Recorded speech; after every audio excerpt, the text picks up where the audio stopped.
夜色深沉，月光溫柔。我係月下說書人，今晚我們不講戰場偏殺，不講朝堂權謀，只講一個被正史用一個死字匆匆帶過，卻被傳說用1000多年反覆書寫嘅故事——楊貴妃嘅結局。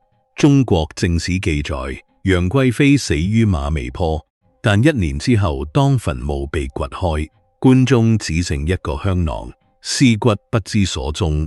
而在日本山口縣有一座叫二專院嘅古寺，供奉了他足足1000年。當地人深信他並未死於馬嵬坡，而是渡海東渡，在日本多活了38年。正史與傳說之間，橫擱住一片巨大的空白，那空白裏有權力嘅冷酷、命運嘅無常，也有後人對美與善良最本能嘅守護。今晚我們就走進這片空白，去尋找嗰個被歷史改寫了太多次嘅女人——楊玉環一。蜀地少女，西元719年，大唐開元7年，那是一個帝國自信抵達南風嘅年代。如果你能站上那一年長安嘅街頭，深深吸一口氣，你會聞到一種非常特別嘅氣味：西域香料、陳年美酒、孟新絲曳，還有啱啱出爐嘅糊餅香氣。另一種氣味係一個帝國在最鼎盛時期散發出嚟嘅蓬勃氣息。就在那一年，帝國最俗遠嘅蜀地蘇州，一個女嬰呱呱墜地。即巧也楊元賢是蜀州司戶參軍官階不高，但家族血脈不凡，他們是隋朝皇室嘅遠親，只是到這一代政治包袱已輕了許多。即巧也望咗一個粉雕玉琢的嬰兒，為她取名玉環，柔軟又溫潤，寓意圓滿無缺。他或許寄望這個女兒一生圓滿順遂，卻絕想不到這個名字日後會承載整個帝國的興衰。後來嘅歷史會用貴妃這個金光閃閃的頭銜稱呼她，也會用紅顏楚、水力過帶有偏見嘅標籤界定她。但此刻，她只係個叫楊玉環嘅小女孩。蜀地多柳潮，濕草木，生得特別茂盛。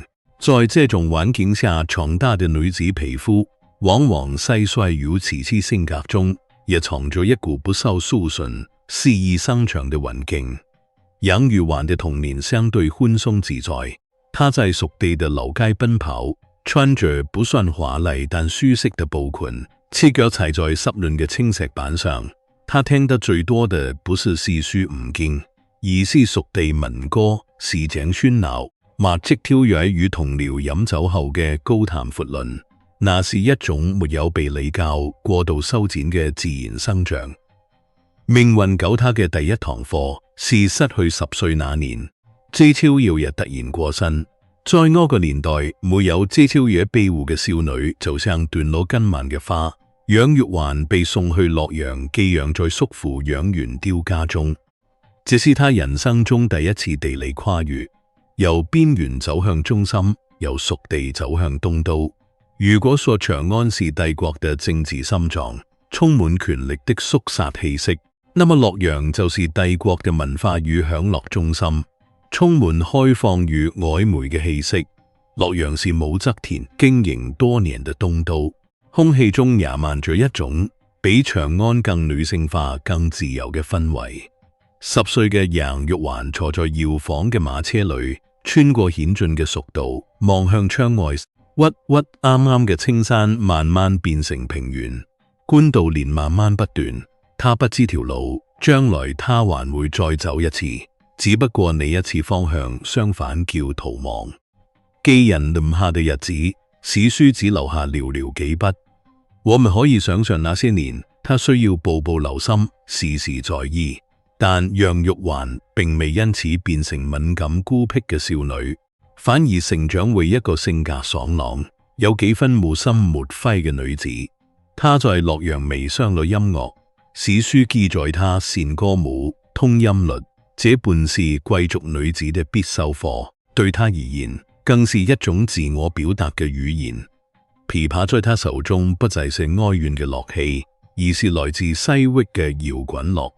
她彈琵琶時手指有力，內心有節奏，情感豐富。嗰個寄人籬下嘅孤女消失啦，取而代之的是一個能在音樂中創造自己世界嘅女王。15、16歲時，楊玉環已長成大唐審美標準下嘅美人。大唐已豐腴萎靡，但這不只是體重，更是一種整體散發出的氣度。她嘅美不是需要旁人憐惜嘅精緻，而是一種啄面而嚟就盛大豐滿嘅美。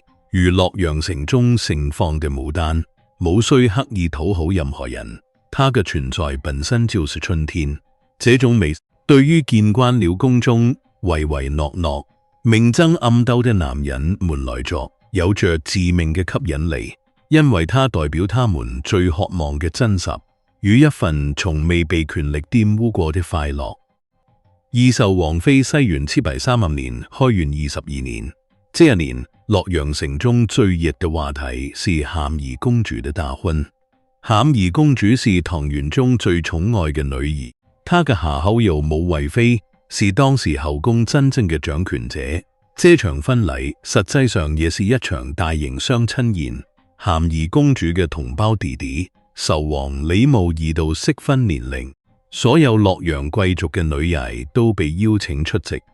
在衣香碎影嘅貴族少女中，楊玉環並未刻意打扮，甚至只安靜地坐在角落，但她骨子裏透出的慵懶與明媚，瞬間打動了壽王李瑁。李瑁是唐玄宗第18子，以溫和靚恬見稱。因為夏口佑武惠妃得寵，她曾一度是太子嘅熱門人選，但性格溫和，甚至有幾分軟弱。在刀光劍影嘅皇室中，她像一隻被保護得妥當嘅小白兔。而那晚，這隻小白兔遇見了一朵牡丹花。李瑁對楊玉環一見鍾情，直接want求夏口佑武惠妃。武惠妃也覺得這個豐腴健康嘅女子是好生養嘅媳婦人選，更是一個沒有複雜政治背景、相對穩妥嘅選擇。於是，一紙婚書從天而降。16歲嘅楊玉環成為壽王妃。對楊玉環而言，這是一次階層的巨大躍升，也是人生中一段真正快樂嘅時光。李瑁從未裝入奪嫡之爭，那對年輕夫妻在洛陽與長安之間過着令人抱嘆嘅日子，一同吟詩，一同出遊，一同在府中徹夜歡聚。史書的字裏行間，我們可以讀到這段婚姻是融洽的，甚至甜蜜的。楊玉環在性情溫順嘅丈夫身上，重新找到了久違嘅安全感。那5年是她一生中唯一安穩正常嘅歲月。如果時間能停在那裏，她或許只會變成一個嫁入豪門嘅灰姑娘，從此幸福快樂，歷史上便少了一段傳奇。但她可以換來一輩子平安。可惜歷史向來殘酷，命運給予嘅每一份禮物，早已暗中標好了價格。三父與子鏡頭離開溫馨的壽王府，轉向大明宮。此時的唐玄宗李隆基已不再是當年英明神武嘅年輕天子，他年過50，親手打造了開元盛世，將大唐推向農業文明嘅頂峰。自覺功德已經圓滿，開始享受人生，但權力頂端的孤獨感與感情上的鐵底幻滅，同時侵蝕着他。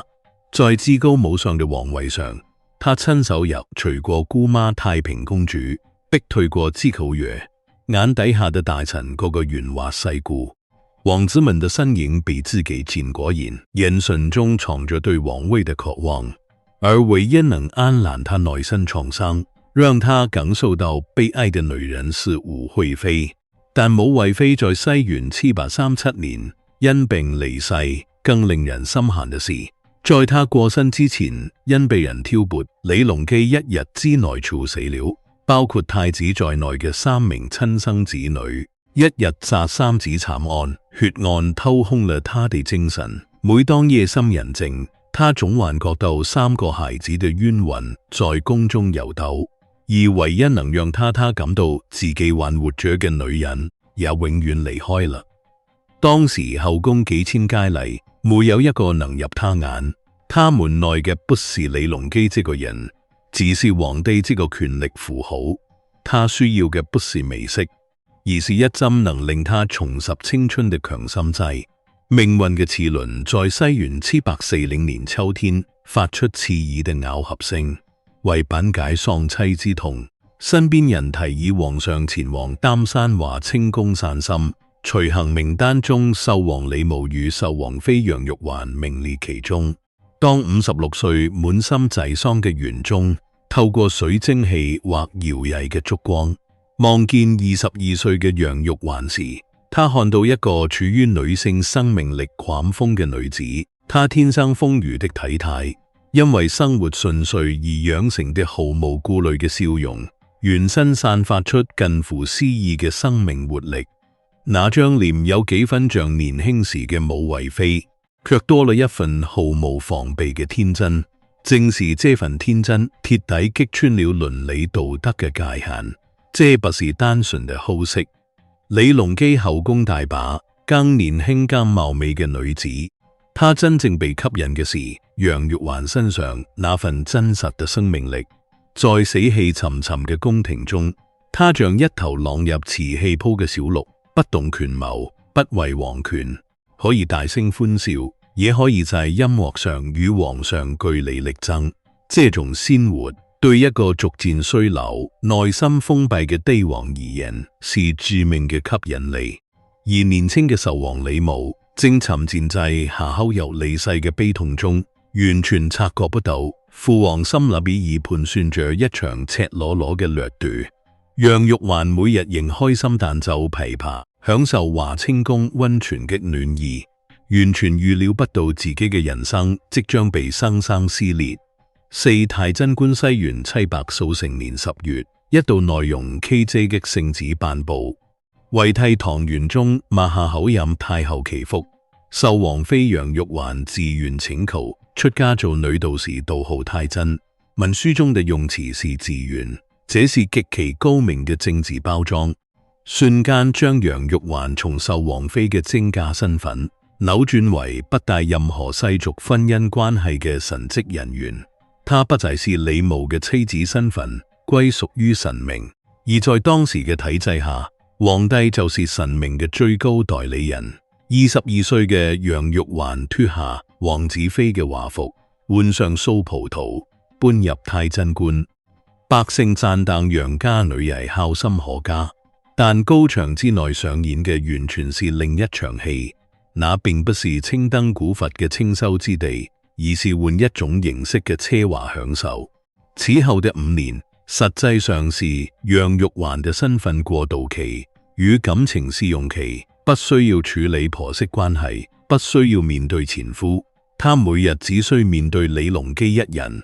兩人談情說愛之餘，更多時間投入藝術創作。李隆基是頂級音樂家，精通擊鼓與作曲，被奉為梨園祖師爺。楊玉環是琵琶高手，也是舞蹈造艷極高嘅大師。無數個長安城嘅夜晚，太真觀燈火通明，皇上擊鼓，太真彈奏琵琶，兩人在音樂中忘記34歲嘅年齡差距，忘記以限倫理的禁忌，甚至忘記各自的皇族身份。這種精神層面嘅高度契合，令一段本來不堪的感情生出一種超脫世俗嘅浪漫。但這種美好只屬於他們兩人。對壽王李瑁而言，這5年是地獄般的煎熬。妻子被父王奪走，還有在表面上口無怨言。更殘酷的是，5年之後，皇帝為徹底斬斷兩人過往關係，竟為壽王重新安排婚事。李瑁穿着大紅喜服向搶走自己妻子的人叩頭謝恩，這就是皇權最殘酷嘅地方。他不掠奪你的一切，還強迫你為掠奪者喝彩。李瑁後半生極度低調沉默，幾乎完全淡出史書記載，變成一個透明人。那份沉默本身聚住一聲沉重嘅哀郡，提醒我所謂嘅盛世愛情，在華麗長袍底下，其實爬滿了權力嘅蛀蟲。西元745年，所有手續辦妥羅論鋪頓完，被楊玉環正式被冊封為貴妃。雖然沒有皇后頭銜，但當時後宮皇后之位滾空，她就是實際上嘅後宮女主人。那一年，她27歲。大唐妄入天寶盛世嘅馬蜂，3000寵愛史，書用一句話形容這份恩寵：3000寵愛在一身。更具體的注腳是：一騎紅塵妃子笑，無人知是荔枝來。荔枝產於嶺南或四川涪陵，距離長安超過千里。採摘後1日變色，2日香氣流失，3日味道變壞。為讓楊貴妃在長安吃到新鮮荔枝，李隆基打造了一套人類歷史上最為誇張嘅專屬物流系統。騎手梗在馬背上，沿途車站換馬精準到秒，關卡全線開放，阻礙者一律處置。荔枝已不只是水果，而是皇權至高嘅具體象徵。貴妃啱開荔枝放入口中時，嚟到嘅不只是果肉嘅清甜，還有手握萬民權力嘅滋味。當一個帝國嘅催站系統不再優先傳送軍情政令，反而為一籃水果鐵夜奔馳，帝國嘅末端血管便已開始硬化。楊貴妃對唐玄宗嘅影響力遠超後宮享樂嘅範疇，她從不直接干預朝政，但她嘅存在本身就是一張無形嘅權力網，使在她每因城間微詞觀詞，言語之間足以令玄宗改變主意。更關鍵的是，她身邊嘅每一個人都成了權力遊戲中嘅重要棋子。伴隨楊貴妃受寵，楊氏一族平步青雲。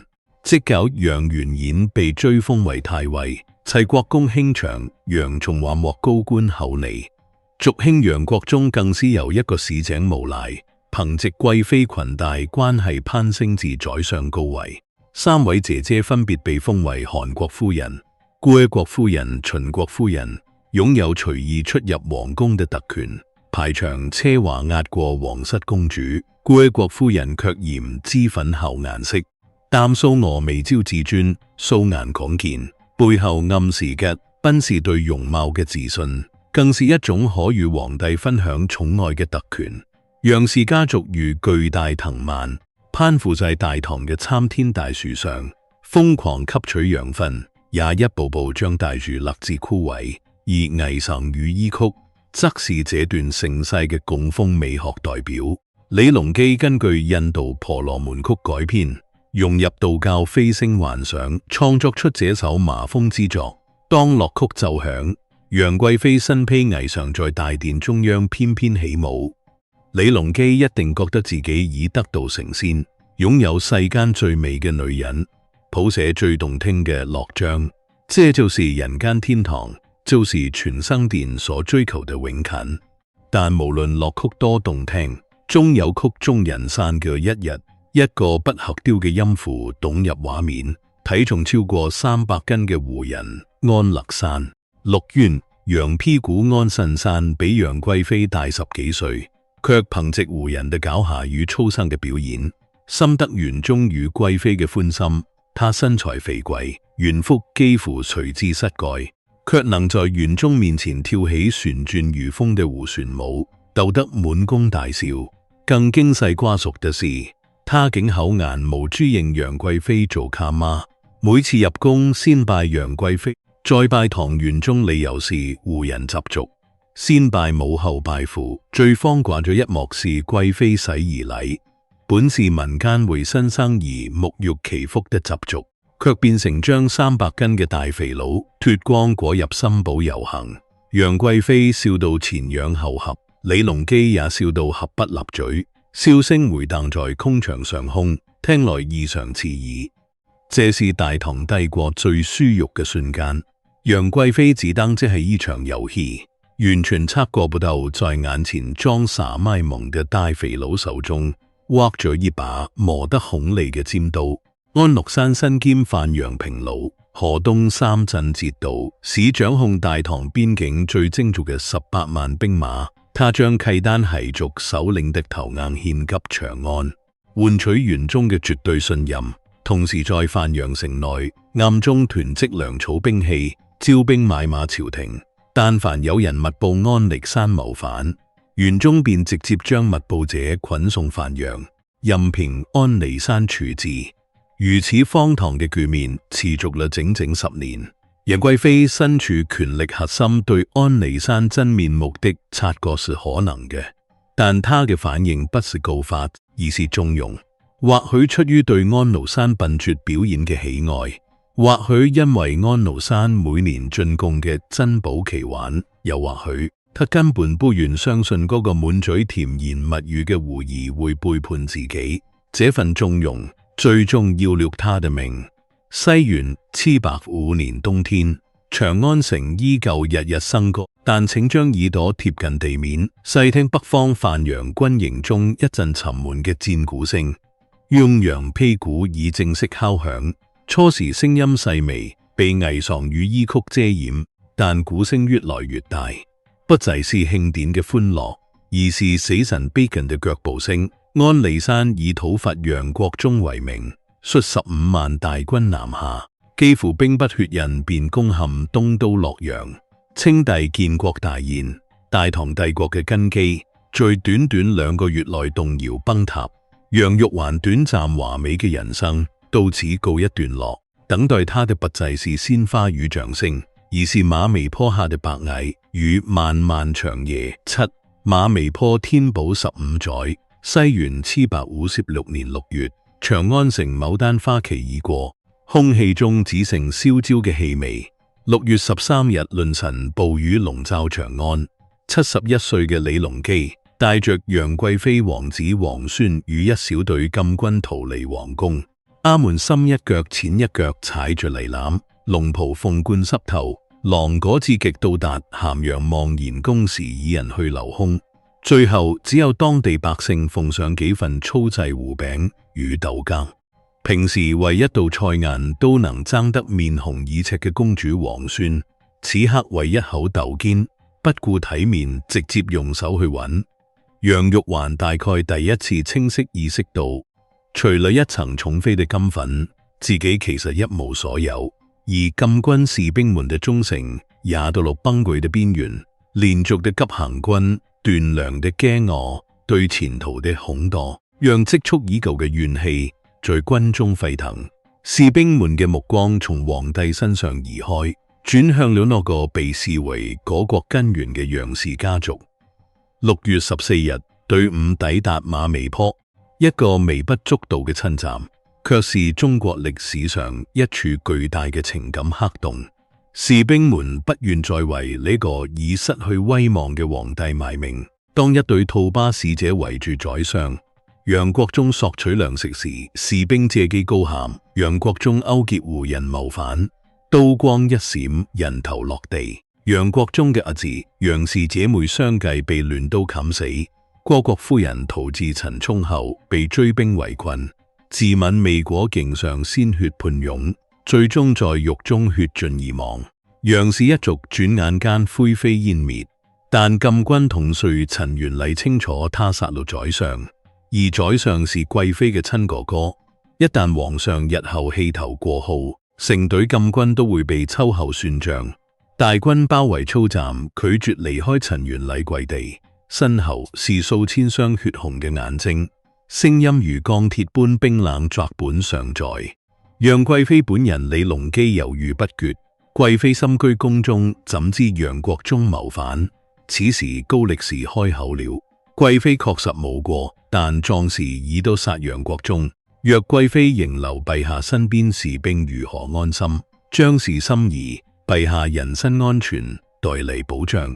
這句話搣開了李隆基多情天子的假面，露出冷血本性。不處死楊玉環矛頭，下一刻就會指向自己。李隆基沉默良久，最終掩面痛哭，輕輕揮了揮手。高力士將楊貴妃帶入佛堂，有記載說，他跪在佛像前，最後說了一句：願陛下珍重。隨後白牙繞上了他仲細嘅頰項。一個曾經集萬千寵愛於一身嘅女人，在大唐由盛轉衰嘅分水嶺上永遠定格。關於楊貴妃嘅離世，正史只留下8個字，但這8個字背後有太多疑問。執行者高力士，見證者極少數，遺體真假存疑。正史版本是拿死於梨樹，但另一個版本同樣可能成立，找一個體型相近嘅宮女調包。真正嘅楊玉環，在士兵歡呼貴妃服罪嘅那一刻，或許已逃離佛堂，在遣散工人嘅隊伍中瑟瑟發抖。八東道如果他逃出生天，唯一方向是向東出海。為何是日本遣唐使時代？大唐與日本文化交遊頻繁，阿倍仲麻魯證明當時存在通往日本嘅管道。有學者考證，楊貴妃身邊名叫張氏的侍女，其家族與日本遣唐使有密切往來。在陳元禮與高力士的默許下，楊玉環被秘密轉運至揚州，登上了東行嘅船隻。船帆升起時，大唐嘅海岸線在視野中慢慢退後，最終消失無蹤。海上風暴無情，他馬吐得昏天暗地。以前保養容顏的官員與海水一同反掛，不知漂流了多少日夜小船，奇蹟般靠岸於日本山口縣嘅向津具半島。當地村民見到一個衣衫褪滲，卻掩不住高貴氣質嘅中年婦人，手中緊緊攥着一個香囊，那是他前半生榮華嘅唯一憑證。如果他死於馬嵋坡，他是孤獨的被愛人、家族、國家三方聯手推向死亡深門。如果他生還，他嘅孤獨只會更深重。他必須以已死之人嘅身份生存，唔可以向任何人透露真實身份。他從此改名換姓，隱姓埋名，藏身於異國的原村之中。久傳說據說他康復後，並未以美貌征服當地領主，也並未改革，而是成為嘅一位文化傳播者，教導藝、草藥、讀書寫字。村民尊稱他為唐朝嘅貴人，但他從未透露真實姓名。他將楊玉環埋葬，將太真道號埋葬，將貴妃頭槽統統埋葬在異國他鄉。他還愛李隆基嗎？長恨歌寫成龍尾等待，但真相或許更驟涼。馬嵋坡那一刻，愛情神話而破滅。他理解皇帝別無選擇，但理解不代表圓融。他沒有再嫁，不是為李隆基守節，而是心已老去，見識過最頂級嘅愛慕與最殘忍嘅背叛。世間其他感情已索然無味。與此同時，白居易寫下《長恨歌》，忽聞海上有仙山，山在虛，無蹤多間。為何是海上仙山？在唐代，日本與蓬萊瀛洲一樣被視為海上仙山。有沒有一種可能，白居易或當時的大唐高層其實隱約聽到風聲，知道他並未死去，但他們不能說破，否則馬嵋坡兵變變成一場鬧劇。於是白居易用隱晦唯美嘅方式，將秘密包裝成神話。但交心似金蒙堅，天上人間會相見。這幾句不只是寫給讀者，更是寫給遠在異國的他。今日向津具半島上有2尊院，供奉2尊佛像，據說是他極力踐求搬遷至此。有一座貴妃墓5輪塔庫房中，還收藏着據說係唐代嘅古書。還有一尊木雕，傳說是他按自己容貌請人雕刻。每當思念故土時，便將自己關在佛堂中，對着木雕回憶當年。傳說他活到若干年後，在某個黃昏叫人將自己扶到海邊高坡上，望向西方最後嘅心願時，我死之後，請將我的頭朝向西方，不是忠於皇帝，而是忠於那片賦予他生命，也將他推向毀滅的大唐土地。他嘅墓至今面向西方，守望海平線之外，嗰個再也回不去嘅故國。十正史與傳說之間，今日馬嵋坡有一座貴妃墓，日本山口縣也有一座貴妃墓，2座墳墓隔着大海交手相望。馬嵋坡的是一座警示碑，埋葬一個王朝嘅尊玉；山口縣的是一座許願池，成咗人民美好嘅想象。或許兩者都是真嘅，歷史負責記錄殘酷嘅真相，傳說負責安放人民無處安放嘅善意。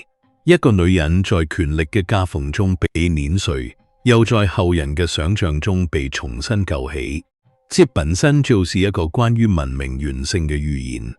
如果必須選擇，我選擇相信兩個版本同時存在。